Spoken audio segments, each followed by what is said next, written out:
Good afternoon. मैं Dharmendra Kumar Rai Unacademy के platform पर आप सबका स्वागत करता हूं और ये है अनअकैडमी जुडिशियरी का यूट्यूब चैनल।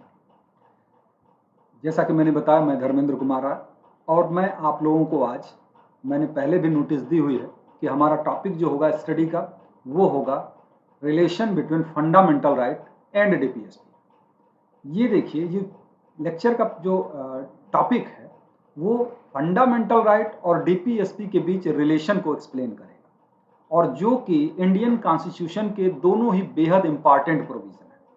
तो उसके लिए आपको बने रहना है और ताकि डिस्कशन में आप उन सब चीज़ों को समझ सकें, उन सारी चीज़ों को जान सकें जिसके लिए हमने ये जिस पर्पज के लिए हमने ये लेक्चर बनाया हुआ है। इंडियन कॉन्स्टिट्यूशन के दोनों ही बेहद इंपॉर्टेंट। अब हम आगे बढ़ते हैं।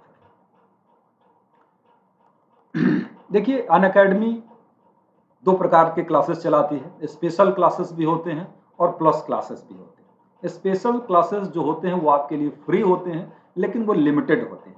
सारे क्लासेस स्पेशल क्लास नहीं होते, ये सिर्फ कुछ क्लासेस ही होती हैं। जो प्लस क्लास होती है उसको ज्वाइन करने के लिए आपको सब्सक्रिप्शन लेना पड़ता है।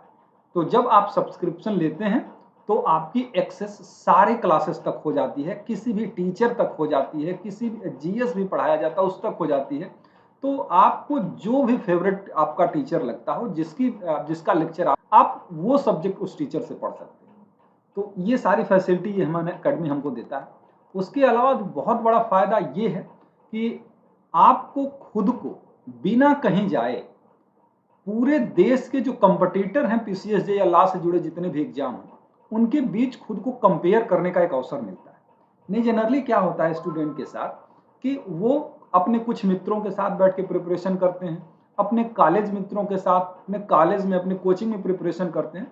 तो 10, 20, 50 लोगों का उनका समूह होता है और उसी में वो अपने आप को जो है बेहतर करके अपने आप को सुपरस्टार समझने लगते हैं। लेकिन आप असली कह सकते हैं प्रिपरेशन का लेवल तो तब पता चलता है जब हम बड़े प्लेटफॉर्म पर उतरते हैं, यानी हम भीड़ में उतरते हैं, एग्जामिनेशन में उतरते हैं। तो अनअकैडमी ज्वाइन करने का एक फायदा ये भी है कि आपका कनेक्शन देश भर के होनहार स्टूडेंट के साथ होगा। अगली चीज हम बता सकते हैं कि प्लस सब्सक्रिप्शन लेने का फायदा क्या होता है कि प्लस सब्सक्रिप्शन में जो है वो इंडिया के बेस्ट एजुकेटर द्वारा आपको पढ़ाया जाएगा। इंटरेक्टिव लाइव क्लासेस होती हैं, जैसे आप मैसेज भी कर सकते हैं और आप अपना डाउट क्लियर कर सकते हैं। उसके अलावा लाइव टेस्ट होते रहते हैं, क्विज होता रहता है। एक मिनट, थोड़ी सी प्रॉब्लम हो गई।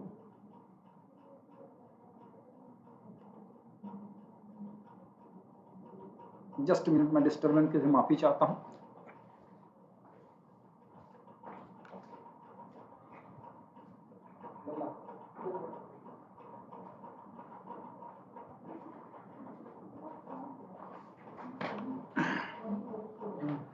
ये क्या आ गया, इसको देखिए, अचानक से ये पेज आ गया।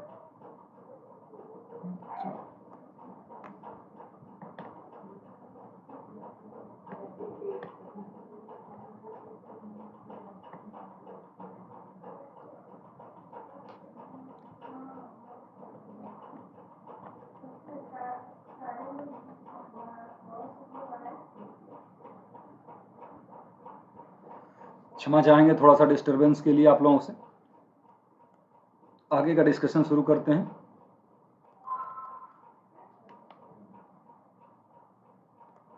और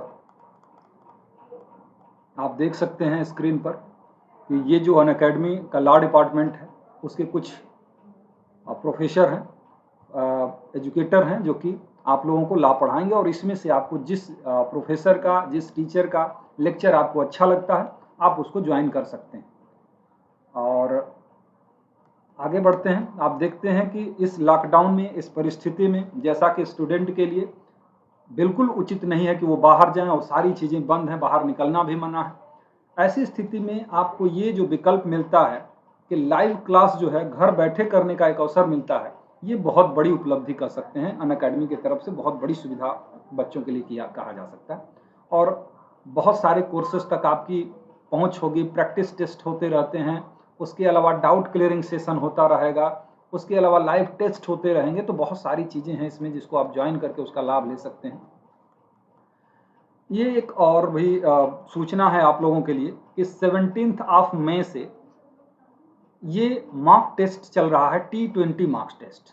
अब आपको ये देख लेना है, स्क्रीन पर दिख रहा होगा, आईपीसी है, सीआरपीसी है, सीपीसी है, एविडेंस है, कौन से दिन कौन से टाइम इसका होगा। आप सब लोग इसको ज्वाइन करिए और जो है उसका लाभ उठाइए। उसका इसमें आपको ज्वाइन करने के लिए आपको कोड मांगा जाएगा और आपको ये कोड डालना होगा, राय लाइव। ये रेफरल कोड डालेंगे तभी आप इस टेस्ट को दे पाएंगे। तो इस कोड का प्रयोग करें और इस टेस्ट को दें। आगे बढ़ते हैं फिर। ये है प्राइसिंग प्लान जो कि अनअकैडमी की तरफ से है कि अगर आप कोई भी प्लान चुनते हैं, यहाँ आप सब्सक्रिप्शन लेना चाहते हैं, तो उसमें से किसी भी एक विकल्प का आपको चयन करना होगा और आपको जो उचित लगता है अपनी परिस्थितियों के अनुसार आप उसका चयन करें। आप देख रहे हैं कि 1 महीने से लेकर 24 महीने तक का विकल्प है। मंथली भी आप दे सकते हैं, जैसा आपको सुविधाजनक लगे। कोई भी प्लान चुनें और जो रेट लिखा है ऊपर, उसमें अगर आप किसी प्रकार का छूट चाहते हैं, डिस्काउंट चाहते हैं, तो आपको ये राय ला 10 या राय लाइव, ये दिख रहा होगा, राय लाइव या राय ला 10 को यूज करने से आपको उस फीस में 10% का डिस्काउंट मिल जाएगा। ठीक है, ये है मेरे बारे में थोड़ा सा इंफॉर्मेशन। मेरे बारे में है, मैं धर्मेंद्र कुमार राय हूँ और मैं राय जुडिशियल क्लासेस वाराणसी में एक ऑफलाइन कोचिंग चलती है, उसका मैं डायरेक्टर भी हूँ और पिछले 8 से अधिक सालों से मैं इस फील्ड में टीचिंग कर रहा हूँ और मेरे व्यक्तिगत मार्गदर्शन में बहुत सारे स्टूडेंट पीसीएस, जेएपीओ, एचजीएस और विभिन्न लॉ की परीक्षाओं में सफल हो चुके हैं। और मैंने बीएचयू से एलएलबी, एलएलएम की पढ़ाई की है। मैंने एलएलएम, डबल एलएलएम किया हुआ है, एडमिनिस्ट्रेटिव लॉ ग्रुप से भी किया हुआ है, क्रिमिनल लॉ ग्रुप से भी किया हुआ है। उसके लिए हमने 2 बार नेट भी क्वालिफाई किया हुआ है। तो बाकी चीज़ें हमारे साथ आप जुड़ेंगे तो बहुत सारी चीज़ें और भी जानते जाएंगे। ये बहुत संक्षिप्त में इंट्रोडक्शन था। अब हम आगे बढ़ते हैं। जैसा कि हमने आप लोगों को बताया था कि आज का हमारा जो टॉपिक है वो है relation between fundamental right and DPSP. ठीक है, ये है हमारा आज का टॉपिक। इस टॉपिक के अंतर्गत हम लोग यही देखेंगे कि फंडामेंटल राइट और डीपीएसपी, इनमें क्या रिलेशन है, क्या डिफरेंसेस हैं, क्या समानताएं हैं। यही चीजें हम लोग इस रिलेशन के अंतर्गत देखेंगे। लेकिन रिलेशन समझने से पहले, जैसा कि आप जानते हैं कि रिलेशन हम तब समझ पाएंगे जब हम उनके बेसिक्स को समझेंगे। यानी पहले हमें यह जानना होगा कि आखिर फंडामेंटल राइट क्या होता है, ये जानना होगा कि डीपीएसपी क्या होता है, तब हम जान पाएंगे कि फंडामेंटल और डीपीएसपी में रिलेशन क्या होता है।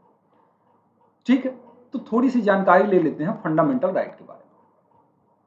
फंडामेंटल राइट जो इंडियन कॉन्स्टिट्यूशन में, फंडामेंटल राइट जो है वो है पार्ट 3। बस थोड़ी सी ही इंट्रोडक्शन में बताऊंगा, फिर अपने विषय पे हम लोग आगे। तो सेक्शन नंबर, पार्ट नंबर 3 में फंडामेंटल राइट के बारे में बताया गया। अगर हम आर्टिकल की बात करें तो आर्टिकल नंबर 12 से लेके 35 तक फंडामेंटल राइट का ही है।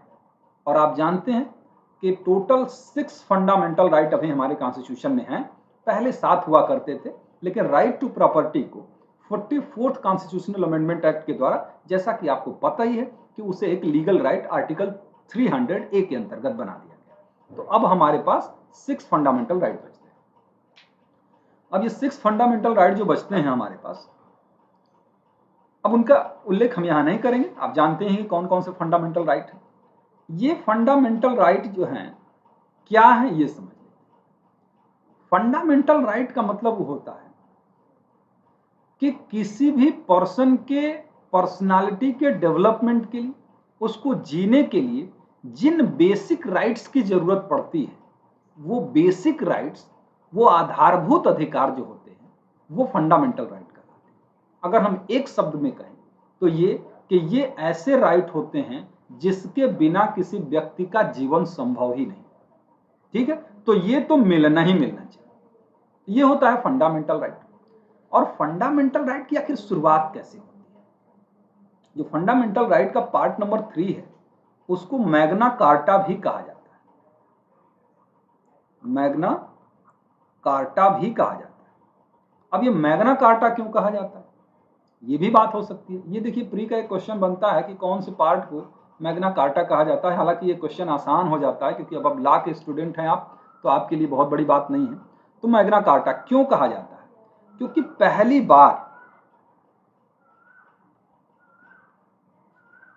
बार 1215 ईस्वी में जो इंग्लैंड के सम्राट जो जॉर्ज थे, उन्होंने पहली बार फंडामेंटल राइट को रिटन में अपने लोगों को दिया था।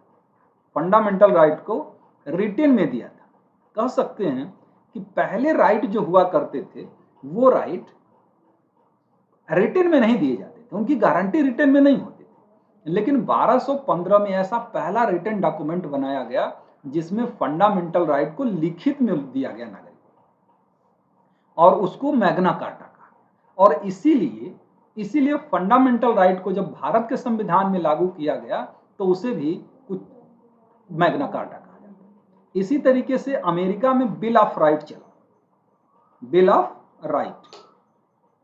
राइट जो है अमेरिका की बात है, और ये है 1689 जो है, इसमें अमेरिका ने बिल ऑफ राइट की बात की। बिल ऑफ राइट में भी वही बात थी, रिटन में डॉक्यूमेंट में राइट दिए गए। लेकिन अगर क्वेश्चन आपके एग्जामिनेशन में ये आता है कि फंडामेंटल राइट से संबंधित प्रोविजन कहां से आए, तो वो आए हैं अमेरिका से। क्योंकि अमेरिका ऐसा पहला देश है जिसने फंडामेंटल राइट को अपने कॉन्स्टिट्यूशन में जगह दी थी। इससे पहले जितने भी राइट दिए गए थे, जितने भी फंडामेंटल राइट दिए गए थे, उनका जगह कॉन्स्टिट्यूशन में नहीं था, किसी अदर लॉ में था। लेकिन अमेरिका में पहला ऐसा देश है अमेरिका जिसने फंडामेंटल राइट को अपने कॉन्स्टिट्यूशन में जगह दी।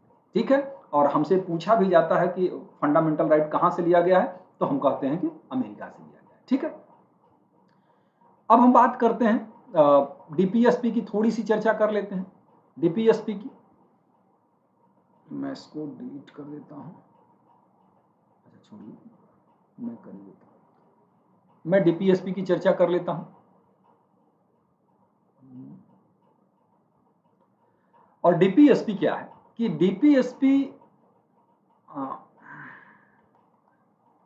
डीपीएसपी जो है वो है पार्ट 4 में।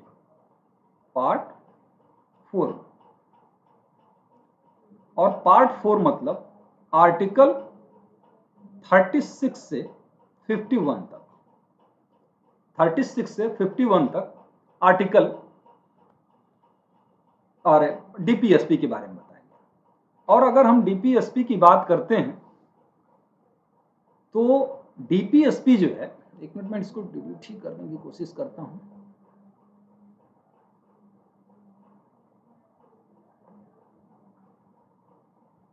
तो डीपीएसपी जो है वो पार्ट नंबर 4 में दिया गया है, और जो सेक्शन आर्टिकल 36 से लेकर 51 तक है। क्या है ये, और क्या हम वैसे ही इसको भी ट्रीट करते हैं जैसे कि फंडामेंटल राइट को? तो इसके लिए ये जान लेना जरूरी है कि डीपीएसपी जो है ना, जैसा कि नाम से ही लग रहा है, directive principle of state policy. इसका मतलब है कि स्टेट के लिए ये डायरेक्शन है स्टेट के लिए। डायरेक्शन का मतलब ऐसे निर्देश हैं जिनका पालन स्टेट को करना चाहिए। और अब प्रश्न ये है कि अगर स्टेट उसका पालन नहीं करता तो क्या होगा? तो क्या आप कोर्ट जाके उसको इन्फोर्स करा सकते हैं? तो इसका आर्टिकल 37 ये कहता है कि नहीं, ये जस्टिफिएबल नहीं है, ये जस्टिफिएबल नहीं है, मतलब न्यायालय में जाके इसको लागू नहीं करा सकते। और यहां पे क्या हमने पढ़ा था, फंडामेंटल राइट को अगर कोई आर्टिकल 32 ये बताता है कि कोई अगर उल्लंघन करेगा तो आप आर्टिकल 32 के अंतर्गत जाके कोर्ट उसको इन्फोर्स करा सकते हैं। ठीक है, तो कुछ बेसिक चीजें थी जो कि directive principle of state policy और फंडामेंटल राइट के बारे में थी।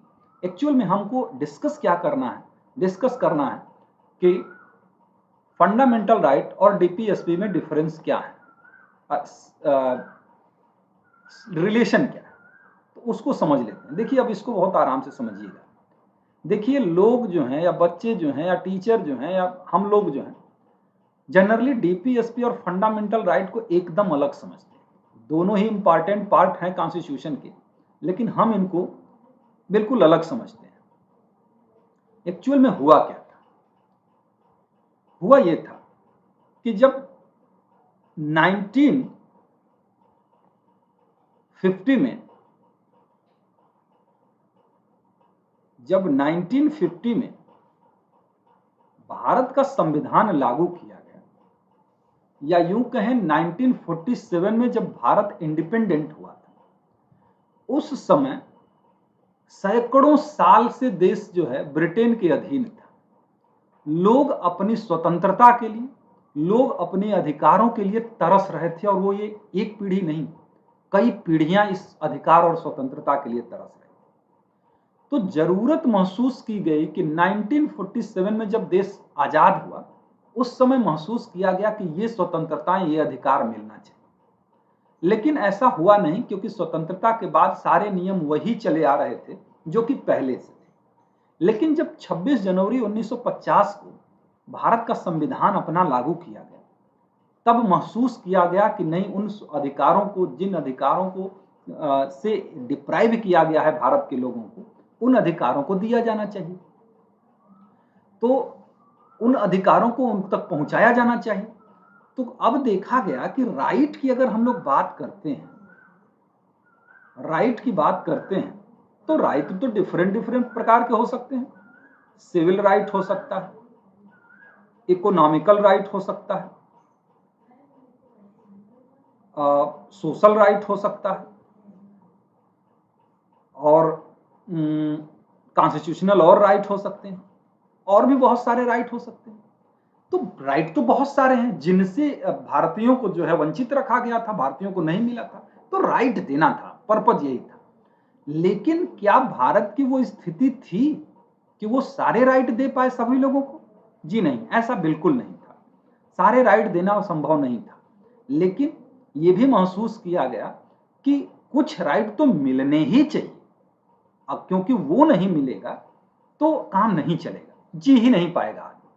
तो अब क्या हुआ कि ये राइट जो थे, जो लगा कि राइट है, चाहे सिविल सोशल राइट रहे हों, चाहे इकोनॉमिकल राइट रहे हों, ये राइट्स जो हैं,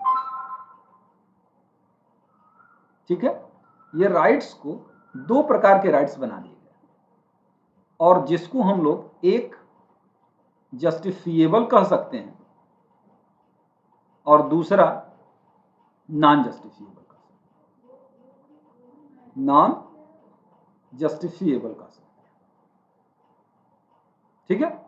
अब इसका मतलब एक राइट ऐसा है जिसको न्यायालय जाके आप प्रवर्तित करा सकते हैं, उसको लागू करा सकते हैं, और एक अधिकार आपका ऐसा होगा जिसको आप न्यायालय जाके लागू नहीं करा सकते। तो ये जो अधिकार था जिसको जाके आप न्यायालय लागू करा सकते हैं, वो अधिकार जो है फंडामेंटल राइट कहलाए, और वो अधिकार जो कि न्यायालय जाके आप लागू नहीं करा सकते, वो अधिकार डीपीएसपी कहलाए, और जिसे पार्ट 3 और पार्ट 4 में जगह दी गई। हैं दोनों राइट, लेकिन ये एक इन्फोर्सिएबल है जिसको लागू करा सकते हैं, और दूसरा वो है जो इन्फोर्सिएबल नहीं। तो अब इन राइट, जितने भी राइट थे लोगों के, उसमें क्या हुआ? उसमें यह हुआ कि कुछ राइट, जैसे इकोनॉमिकल राइट क्या दिया जा सकता था, काम पाने का अधिकार क्या दिया जा सकता था, क्या कॉमन सिविल कोड बनाया जा सकता था? नहीं बनाया जा सकता। तो उसमें यह हुआ कि भाई कुछ राइट तो अभी ले लीजिए, और कुछ राइट जब हमारी स्थिति मजबूत जैसे जैसे होती जाएगी, वैसे वैसे जो है हम आपको ये राइट देते जाएंगे, ठीक है ना। अब जैसे ग्राम पंचायतों के गठन की बात की जाए, तो ग्राम पंचायतों का गठन आर्टिकल 40 में है ना। ग्राम पंचायतों के गठन की बात आर्टिकल 40 में डीपीएसपी में की गई, लेकिन उस समय उस ऐसी स्थिति नहीं थी कि वैसा किया जा सके। तो जब देश मजबूत हुआ तो 73rd कॉन्स्टिट्यूशनल अमेंडमेंट एक्ट से ग्राम पंचायतों को गठन किया गया, उसके लिए एक अमेंडमेंट करके शेड्यूल बनाया गया। उसी तरीके से आप देखेंगे आर्टिकल 45 में राइट टू एजुकेशन हुआ करता था 6 से 14 साल के बच्चों के लिए, राइट टू एजुकेशन का, एजुकेशन से संबंधित डीपीएसपी हुआ करता। जब भारत के पास ऐसी स्थिति हुई तो उसने 2002 में उसको 86 कॉन्स्टिट्यूशनल अमेंडमेंट करके एक 21A से उसको फंडामेंटल राइट बना दिया। तो इसी तरीके से भारत की स्थिति जैसे जैसे मजबूत होती गई वैसे वैसे डीपीएसपी को फंडामेंटल राइट बना दिया गया, यानी उसको एनफोर्सिएबल जस्टिफिएबल बना दिया गया। तो ये चीजें रही फंडामेंटल राइट और डीपीएसपी के बीच में, ये हैं दोनों राइट ही, एक एनफोर्सिएबल है और दूसरा एनफोर्सिएबल नहीं है। ठीक है, उम्मीद है कि आपको क्लियर हुआ होगा। जो लोग देख रहे हैं तुरंत रिस्पांस करें कि इतनी बात समझ में आई उनको।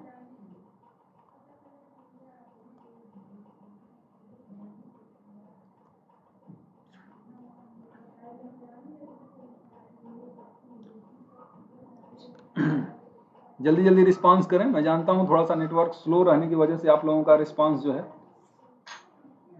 जी सर, जी सर, बहुत बढ़िया, यस सर, ओके, ठीक है बेटा। अनअकैडमी का जो प्लेटफॉर्म है वो अलग होता है, ये यूट्यूब का जो प्लेटफॉर्म होता है थोड़ा अलग होता है, इसलिए इस पर उतना कंफर्टेबल नहीं हो पाता है। तो इसलिए मैंने पूछा कि आप लोग अनअकैडमी पे अगर पढ़ते होंगे तब तो सारी चीजें समझ में आती होंगी, लेकिन इस पर थोड़ा सा हो सकता है कि असुविधा, क्योंकि लिखने उखने में थोड़ी सी प्रॉब्लम। अब हम आते हैं उस बात पर कि अब तो समझ गए ना कि फंडामेंटल और राइट ही दोनों है, एक इन्फोर्सिएबल बनाया गया, एक नॉन इन्फोर्सिएबल बनाया गया। अब कॉन्फ्लिक्ट कहां है, दोनों में विरोध कहां है, झगड़ा किस बात पर है? ठीक, अब इसको हम समझते हैं। अब ये क्या है, आप देख रहे हैं ना कि justifiability of fundamental right and non justifiability of DPSP, इसी बात पर में झगड़ा है। एक फंडामेंटल राइट जो है जस्टिफिएबल है और दूसरा नॉन जस्टिफिएबल। देखिए समस्या कहां होती है, समस्या ये होती है कि चलिए पार्ट 3 भी महत्वपूर्ण है, पार्ट 4 भी महत्वपूर्ण, लेकिन समस्या तब उत्पन्न होती है कि अगर पार्ट 3 और पार्ट 4 के प्रोविजन में किसी भी प्रकार का कॉन्फ्लिक्ट हो तो प्रिवेल कौन करेगा? ठीक है भाई, हमारे लिए हमारा परिवार का एक सदस्य जैसे महत्वपूर्ण है, दूसरा सदस्य भी वैसे ही महत्वपूर्ण है, पिताजी भी वैसे ही महत्वपूर्ण है। लेकिन अगर हमारे परिवार के अन्य सदस्य में और पिताजी में एक ही बात, अरे दोनों एक ही पर दो मत रखते हैं, तो हम किसकी बात मानेंगे? जिस स्वाभाविक सी बात है कि जो बड़ा होगा, जो ज्यादा महत्वपूर्ण होगा, उसकी हम बात मानेंगे। तो यहां यही बात की तो झगड़ा थी कि अगर दोनों में किसी भी प्रकार का कंट्राडिक्शन हो, कॉन्फ्लिक्ट हो, तो आखिर कौन प्रिवेल करेगा, कौन अधिभावी रहेगा, किसकी बात मानी जाएगी? और ये कॉन्फ्लिक्ट सबसे पहले आया चंपाकम दोराईराजन के केस में, चंपाकम दोराईराजन वर्सेस स्टेट ऑफ मद्रास की केस। ये बहुत बड़ी केस है, समझ लीजिए आप इसको, और भी टॉपिक में पढ़ते होंगे, ये बहुत इंपॉर्टेंट केस है कॉन्स्टिट्यूशन की। तो अब ध्यान से सुनिएगा कि चंपाकम के केस में क्या है। ये पहली बार आप सोचिए कि संविधान लागू हुआ और तुरंत इन दोनों में कॉन्फ्लिक्ट उत्पन्न हो। 50 में लागू हुआ, 51 की केस है, और उसमें तुरंत ये डिस्प्यूट आ गया कि आखिर दोनों में अगर कॉन्फ्लिक्ट होगा तो हम प्रिवेल किसको कराएंगे, किसको महत्व ज्यादा देंगे। तो चंपाकम दोराईराजन के केस में क्या कहा गया? In conflict between two the fundamental right shall prevail और directive principle has to be subsidiary to fundamental right. Main चीज को क्या कहा? ये इस केस में सुप्रीम कोर्ट ने कह दिया कि अगर दोनों में किसी भी प्रकार का विरोध होगा तो फंडामेंटल राइट जो होगा वो प्रिवेल कर जाएगा डीपीएसपी। इसका मतलब ज्यादा महत्वपूर्ण कौन हुआ? Fundamental right. क्यों हुआ? क्योंकि चंपाकम दोराईराजन के केस में कहा गया कि संविधान बनाने वालों ने ज्यादा महत्वपूर्ण इसको समझा था, इसलिए इसको इन्फोर्सिएबल बनाया, और डीपीएसपी को कम महत्वपूर्ण समझा था, इसलिए उसको इन्फोर्सिएबल नहीं बनाया। इसीलिए जब भी कोई डिस्प्यूट होगा तो कॉन्फ्लिक्ट होगा तो फंडामेंटल राइट प्रिवेल करेगा। अब इसमें मामला क्या था? एक लाइन में आप तो समझ गए कौन ऊपर है? Fundamental right. मामला क्या था ये समझ लीजिए। इसमें मामला ये था कि मद्रास राज्य में, मद्रास में हुआ ये था कि एडमिशन में वहां की सरकार ने रिलीजन के आधार पर और कास्ट के आधार पर कुछ सीटें रिजर्व कर दी थी,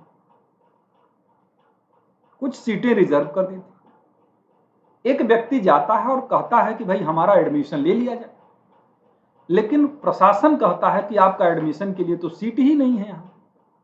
उसने कहा कि सीट खाली है ना, जो SC ST कैटेगरी के लोग हैं चाहे जो दूसरे रिलीजन के लोग हैं वो सीट खाली है, आखिर खाली ही रह जाएगी, हमको एडमिशन उसमें दे दीजिए। तो उसको एडमिशन नहीं दिया गया। क्यों? क्योंकि वहां नियम बना हुआ था कि नहीं, ये जो सीट है वो सिर्फ प्रॉपरली उसी कास्ट के, उसी रिलीजन के लोगों के लिए। अब इस बात को चंपाकम दोराईराजन वर्सेस स्टेट ऑफ मद्रास के केस में सुप्रीम कोर्ट में चैलेंज किया। चंपाकम दोराईराजन वर्सेस स्टेट ऑफ मद्रास के केस में सुप्रीम कोर्ट में चैलेंज किया गया। और सुप्रीम कोर्ट ने जब चैलेंज किया गया तो क्या हुआ कि, और तर्क क्या दिया गया? तर्क ये दिया गया कि आर्टिकल 15 में जो बताया गया है कि रिलीजन, रेस, कास्ट, सेक्स और प्लेस ऑफ बर्थ, ठीक है ना, religion, race, caste, sex and place of birth पर कोई डिस्क्रिमिनेशन नहीं होगा। और यहां क्या हो रहा है? रिलीजन और कास्ट के आधार पर डिस्क्रिमिनेशन हो रहा है। इसका मतलब यह हुआ कि हमारे फंडामेंटल राइट का वायलेशन हो रहा है, जो कि नहीं होना चाहिए। दूसरी बात इसमें यह कही गई, ये तर्क दिया गया कि आर्टिकल 29 जो राइट टू एजुकेशन देता है, मतलब शिक्षा एवं संस्कृति का अधिकार देता है, आर्टिकल 29 के क्लाज नंबर 2 के अंतर्गत भी रिलीजन या कास्ट के आधार पर कोई डिस्क्रिमिनेशन नहीं किया जा सकता है। तो ये आर्टिकल 15 और आर्टिकल 29 का तो वायलेशन कर रहा है ये सरकार का आदेश। और कोई भी ऐसी बात नहीं हो सकती, कोई भी सरकार का आदेश, कोई भी कानून ऐसा नहीं हो सकता जो फंडामेंटल राइट को वायलेट करे। इसका मतलब क्या है? सरकार का वो आदेश जो है वो अनकॉन्स्टिट्यूशनल है, क्योंकि फंडामेंटल राइट को वायलेट कर। बच्चों, बात इतनी समझ में आई? तुरंत रिस्पांस दीजिए। तो इतनी बात क्लियर है एकदम?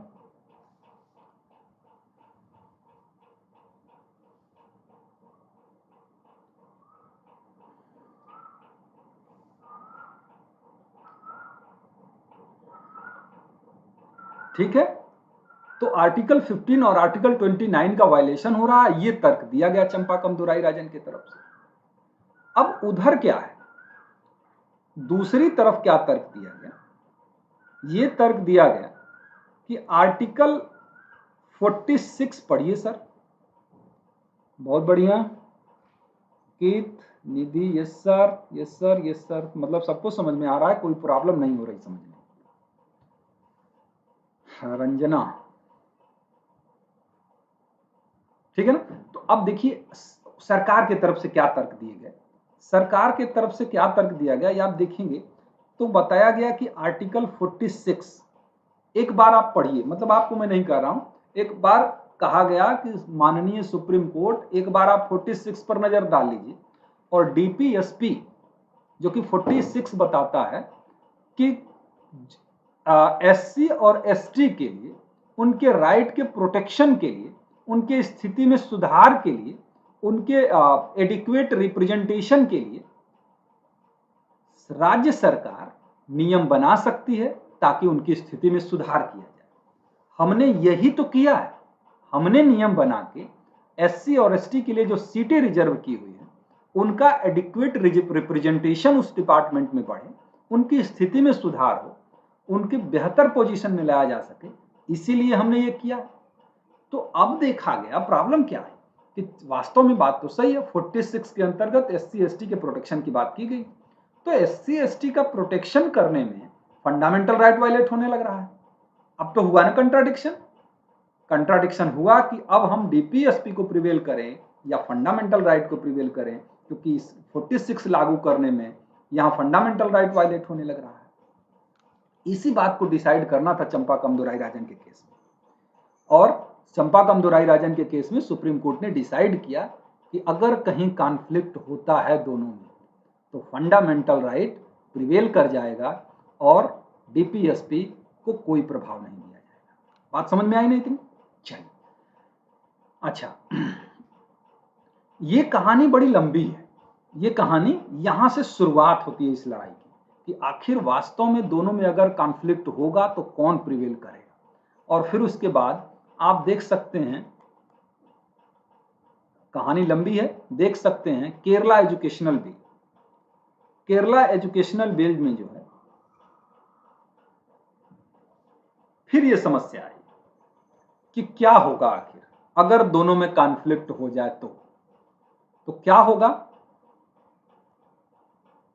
कोर्ट ने कहा कि they are complementary and supplementary to each other, ये एक दूसरे को कंप्लीमेंट करते हैं, ये कोई ऊपर नीचे नहीं है, कोई एक दूसरे से ज्यादा महत्वपूर्ण नहीं है, दोनों महत्वपूर्ण हैं। और जब भी ऐसी कोई स्थिति आए कि कॉन्फ्लिक्ट हो प्रोविजन में, तो कौन सा नियम लागू किया जाना चाहिए? Harmonious construction. हार्मोनियस कंस्ट्रक्शन, इसको कहते हैं सामंजस्यपूर्ण अर्थान्वयन का नियम लागू किया जाना चाहिए। पहली बार इसी केस में कहा गया था, आगे भी केस में आता है बार बार आपकी परीक्षा में, लेकिन पहली बार केरला एजुकेशनल बिल में ही ये बात कही। और हार्मोनियम कंस्ट्रक्शन का रूल लागू किया जाना चाहिए, इसका मतलब ये होता है कि दोनों में तालमेल बिठाने का प्रयास किया जाना चाहिए, दोनों में सामंजस्य स्थापित करने का प्रयास किया जाना चाहिए, क्योंकि ये एक दूसरे के पूरक हैं, कंप्लीमेंट्री सप्लीमेंट्री हैं।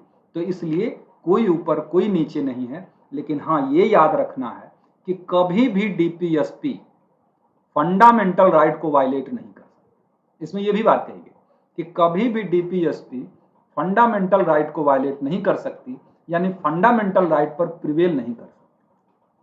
तो ये था केरला एजुकेशनल बिल का मामला। तो केरला एजुकेशनल बिल में ऐसी बात कही गई थी। अब चूंकि कहानी लंबी है और हमारा टाइम आज यहीं पे खत्म होता है, आगे हम बहुत सारे प्रोविजन की चर्चा करेंगे। आज ये पार्ट फर्स्ट था जो कि रिलेशन के बारे में था। कल हम लोग कंप्लीट कर लेंगे इस टॉपिक को। तो कल मिलते हैं फिर से 12 बजे, और आज इतना ही रहने देते हैं।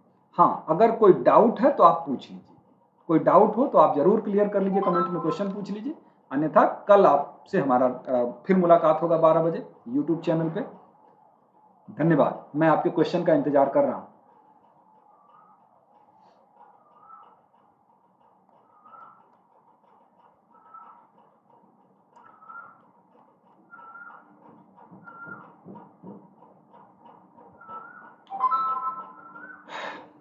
चलिए, आपका क्वेश्चन नहीं आया, इसलिए हम कल मिलते हैं बाकी की चीजों के साथ। बिल्कुल बने रहिएगा, कल जरूर रहिएगा, क्योंकि क्वेश्चन तभी कंप्लीट होगा जब हम दोनों पार्ट को साथ में पढ़ेंगे। ठीक है, थैंक यू, बाय बाय।